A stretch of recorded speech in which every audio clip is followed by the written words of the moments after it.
Pali shpjegon se, ashtu si fara e një bime është e ndryshme nga bima që del prej saj, si çdo krijesë ka trupin e vet, dhe si edhe trupat qiellor kanë secili lavdinë e tyre, po kështu edhe ringjallja e besimtarëve do të jetë me një trup të ri.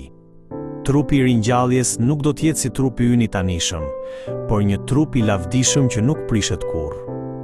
Trupi ynë i tanishëm është i dobët, sëmuret lehtë dhe me kalimin e viteve plaket e dobësohet. Për më tepër, ai mund të bëhet edhe mjeti i mëkatit për shkak të tundimeve. Por trupi i ringjalljes do të jetë krejt ndryshe. Ashtu si trupi i Jezus Krishtit pas ringjalljes së tij. Edhe ne do të marrim një trup të lavdishëm, të përjetshëm, që nuk do të prishet dhe nuk do të vdes më.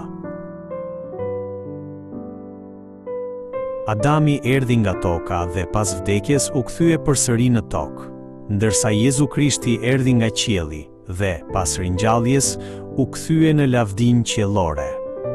Po kështu, edhe trupi ynë fizik do të kthehet në pluhur kur të vdesim, por në ditën e ringjalljes Perëndia do të na jap një trup frymëror që vjen nga qielli. Prandaj, ajo që i përket tokës kthehet në tokë, ndërsa ai që i përket qiellit do të marrë pjesë në lavdinë qiellore. Edhe pse sot besimtarët jetojnë në një trup që prishet, ata mbajnë shpresën se një ditë do të veshin trupin e paprishëm. Tani jetojmë ende me të kufizimet dhe dobësitë e Adamit, dhe shpesh rënkojmë nën peshën e kësaj jete, por një ditë do të veshim ngjashmërinë e lavdishme të Jezu Krishtit dhe do të gëzojmë jetën e përjetshme.